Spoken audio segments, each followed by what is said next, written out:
without the hard lockdown, na bitin ako dun sa pag-pick dun sa Paksha, ay baka kapusin to. I think that it will not be enough against the Hayabusa. Tapos may Chopa na malakas dito na pag-set up for the side lanes. So, that's interesting to me kasi dito natin makikita kung ano ang magiging resulta para sa side ng Signal Ultra Warriors. But generally speaking, I would say lamang naman talaga ang Hayabusa dito sa laban to because of the lack of lockdown. Ayan. Wow, that rhymes. So in the very wow nga eh. Pwede na. Pwede. Pero going back tayo dito sa ating game, no, a lot of people having a 3-man composition here onto the middle side of our lanes. Tamang pokes and harass their na ina-exchange nila dito. But of course, the priority is going to be the resources na they can take right here. So looking at this right now, Cartesi is opting for the purple buff here, but it's not really going. It's going to be at least reset by the Signal Ultra Warriors here, trying to deny that buff. Pero tingnan mo dito sa baba, they're really inflicting some damage to Flat TZ here onto the bottom side. But it's not going to happen. There's not a lot of action happening on our side lanes here because basically both of our teams are really needs to get their economies right first before engaging into team fights. Pero muntika na si Carl TC doon. But you know what? The first one is going to connect here with Forza getting that first kill, really taking off Imba DJ off the bat right now. And hindi pa sila matatapos. Benedetta here will be having the avenge as he will be taking down one pero bababa ang kanyang health and the company of BREN EPRO will be having that trade. Well, actually surprised na si Rhea pala ay nag-start sa mid. I think he's playing as a little bit of a utility role ngayon. Yung back siya yata yung side lane for Signal Ultra Wars. It might be the one that I'm mistaken with, but yeah, it is. So, ang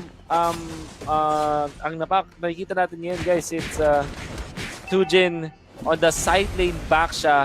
Rhea on the... So wala si Ben Sanity pala sa laban na ito.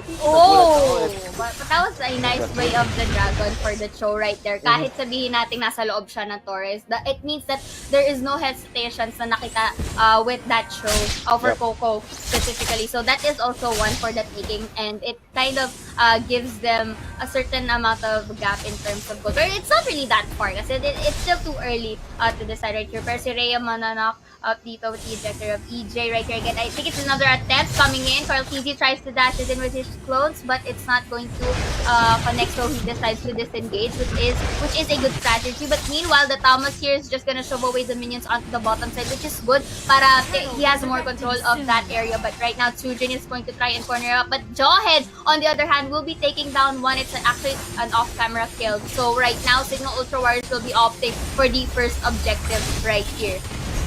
With a third blow tailed by the Habit. Falling Star Moon, however, is gonna go inside right there pero mananok up both sides. The members of Signal Ultra Warriors and TC will be trying to go in but it's not gonna connect to anyone and Few will be using his Phoenix to disengage. So that was a little bit close for Signal Ultra Warriors pero they still were able to get that turtle and that is looking pretty good in terms of their economy. Okay, so siguro nalilito din kayo sa mga nangyari. Rhea is playing instead of Ben Sanity. So ito yung position 5 or usually is the tank sa mundo ng Mobile Legends at siya ay nakamask din. So he started as the support. Benedetta is actually playable sa tatlong roles, which is one, the funnel carry, second is the side lane, or third is the tank utility. That was a very nice ejector coming in from the Jawhead once again. Talagang pinipin down nila yung si Tsujin. Sorry, nabola ako doon. And that's actually great. I like it how BREN EPRO is just engaging in these skirmishes fights, denying the economy rate of Signal Ultra Warriors here. Now, although sige sure the objectives were in their hands, but them taking or having some pickoffs running through, it kind of closes in the gap na Signal Ultra Wars is trying to make in here sa ating laro. So right now, again, in terms of pacing, BREN EPRO is a bit of aggressive here at this point. We know na pwede nilang ubusin yung mapa ng Signal Ultra Warriors by being aggressive. Ang sabihin ng ubusin ng mapa, it's just that they will control more parts of the map which in turn will elevate yung kanilang pagpa-farm. Tingnan natin kung paano nga ba magre-react dito ang Signal Ultra Warriors kasi yung kanilang depensa hindi rin ganun kataas. They don't have the best wave here. Unlike BREN EPRO na merong Farsta. Okay, once more, Coco will be having that Way of the Dragon here against Sujin, and look at that feathered air circle. It was perfectly placed just to really deplete the health of Sujin, and Coco will be going for the finisher. And again, Falling Storm ang magagamit, but doesn't connect to anyone. Si Rhea dito with a low break of Melt Art there, but was able to get a pick off all on his own. So si Flap easy nakita niya, and I think will not commit the chase anymore because the objective is going to be the priority for BREN EPRO right here. But si Dur and the 3 members of Signal Ultra Warriors is going to be here and try to contest, but the Heart will be going for the steal, and this is good objective taking coming in from Signal Ultra Warriors. What a nice recovery from Signal Ultra Warriors para makabalik nga naman talaga sila sa ating laban. Nice retribution play coming out from Janus. What they did was, binugaw muna nila yung Hayabusa ng BREN EPRO, which is the retribution carrier for the side of BREN EPRO. That meant na nagkaroon sila ng better chance on taking that turtle with the retribution last hit. And again, right here, Kono, that si Janus dito, but it's not really going to connect to Jawhead and to that middle side, which is good kasi it kind of denies the pick-off taking ng Signal Ultra War. So again, I like it how they are grouped up on the top right now, but this also gives some space for BREN EPRO to push on the other sides of the map, which is right here. Onto the bottom, sinashove nila yung minions dito. And EJ is going to eye out for Rhea, but is not going to eject him anytime soon. Feathered Airstrike gagamitin and Esmeralda with that entry coming in sa ating gitna. It's not gonna be over as Sujin will be shotted there by the Farsa. With no hesitations with the usage of the resources. That was a beautiful knockdown coming in from Coco once more. Will be depleting Imba DJ's health, pero ang makaka-pick off is going to be the Valier here taking Coco off the map. So still, the aggression is good for BREN EPRO, pero nakaka-survive pa din naman ang Signal Ultra Warriors dito. Man, I wanna say, Imba DJ actually played that well. Ginamit niya yung kanyang ultimate, which is a little bit of, parang pantanggal siya kasi din ng stuns para yung ejector ay hindi matuloy. Tapos ginamit niya yung tulak, Searing Torrent para mapunish din si Coco. So, Imba DJ really is scary with this hero. Nakikita na natin kung bakit nga naman priority ng Signal Ultra Warriors ang Valier at kung bakit nire-respeto ng mga teams yung Valier ni Imba DJ. And you know, I like it how Benedetta is really used very efficiently right here sa ating first game, no? I mean, usually you'd see that it's not really gonna pop off, but you know what? It's in the hands of Signal Ultra Warriors this time for the early game na, and EJ is forced to actually back away, pero si Rhea dito really going aggressive there, but with all that fiasco, Few and Flap Easy was actually taken off the board. Uy, di pa sila tapos. Dito, kita mo yun? Uy. God. Nice control. DJ. Yeah. Basically coming in from Imba DJ right there with all of his kits coming in. Si Rhea dito hindi na nag-hesitate pumasok and is just gonna use himself as bait, and the others will be going for the free hit. Harris will be taking one, and the Hayabusa will be having that trade. And unfortunately though, the Harriet is going to take the Esmeralda for that double kill, pinned down by 3 members of Signal Ultra Warriors, and it's amazing kasi they were able to stabilize themselves right here at ma-fortify nila yung composition nila dito. Additionally, nakakuha pa sila ng magandang push around the map.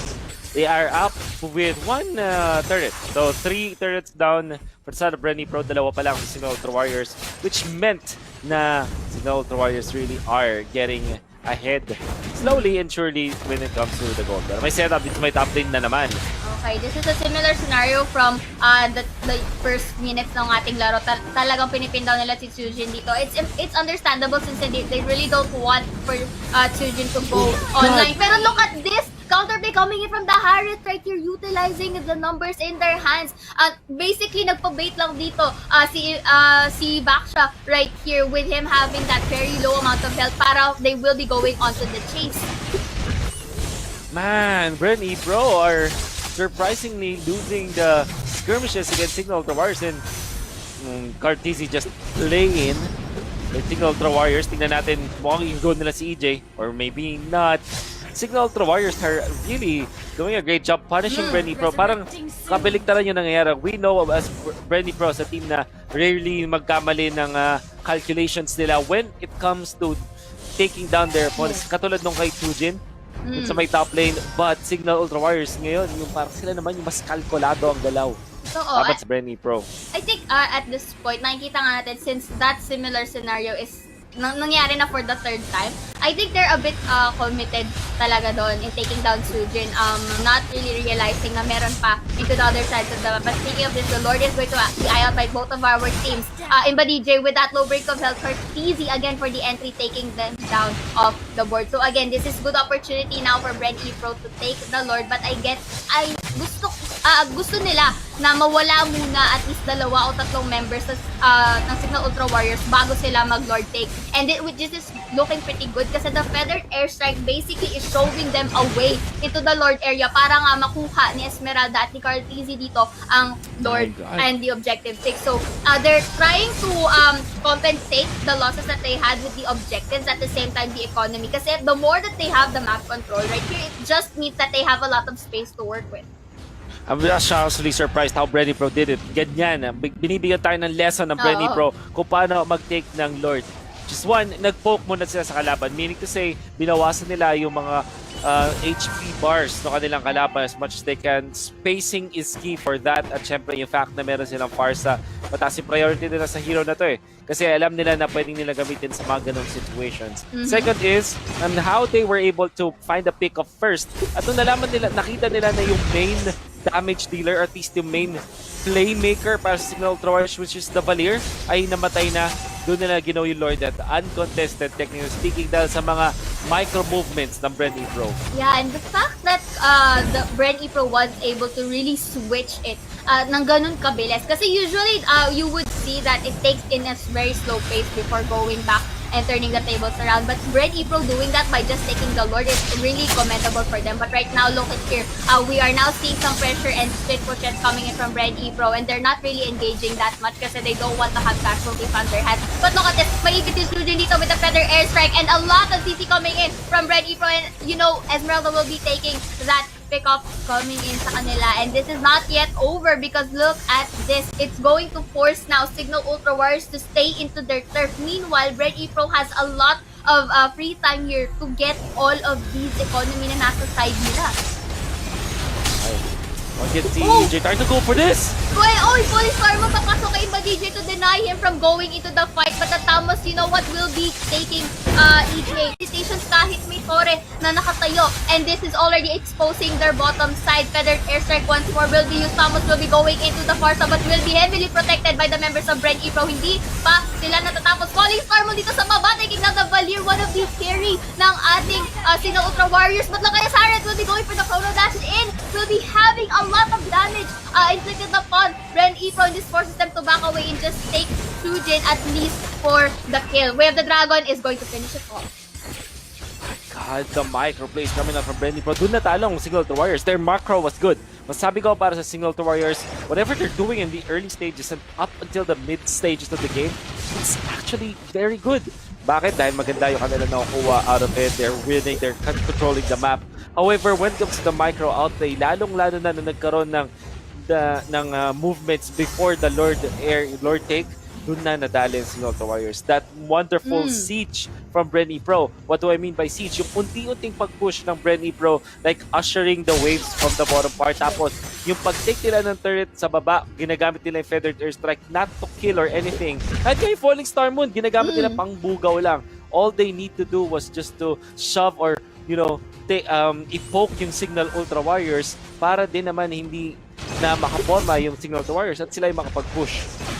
But this can be a good opportunity then for Signal Ultra Warriors to utilize how the good performance of Janus is with his chrono dashes and with his initiations too. Kasi nakita mo, he has that follow-up damage eh. Ang nagiging problema lang is how they initiate the fight. Kasi as you mentioned, BREN EPRO is slowly taking control in terms of the fights na nangyayari here. So right now, they can utilize the Harith if they are able to at least contain BREN EPRO and forcing to pick off one of these first-tier members of BREN EPRO.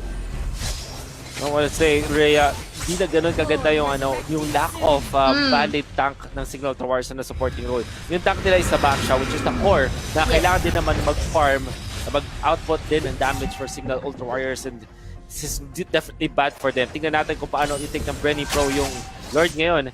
As like what they're doing kanina, Esmeralda lang at Hayabusa ang kinailangan nila na nandun sa Lord, tapos sila Joed, Parsa, just poking and just scouting the area, just making the space, cover fire para sa BREN EPRO. It's going to be difficult for Signal Ultra Warriors to contest that kasi you have to take note, map control is in their hand at dalawa lang ng members ng BREN EPRO ang nakakapag-take down ng Lord. So it just means that the other three is heavily guarding the area. So this forces them again to at least utilize whatever they have for the side of Signal Ultra Warriors. And kung napapansin mo, what at the very beginning, Rhea was really used well dun sa early game. But right now, we're starting to see this expiration na tinatawag natin for the Benedetta pick.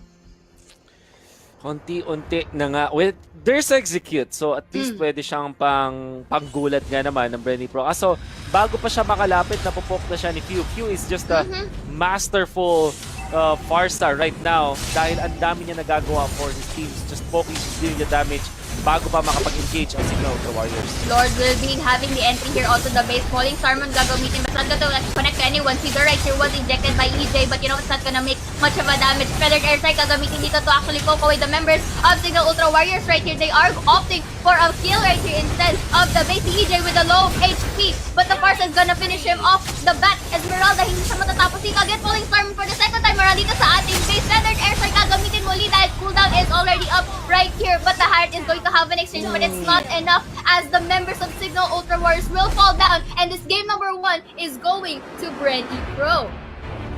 Gonna have to say that Signal Ultra Warriors showed up today.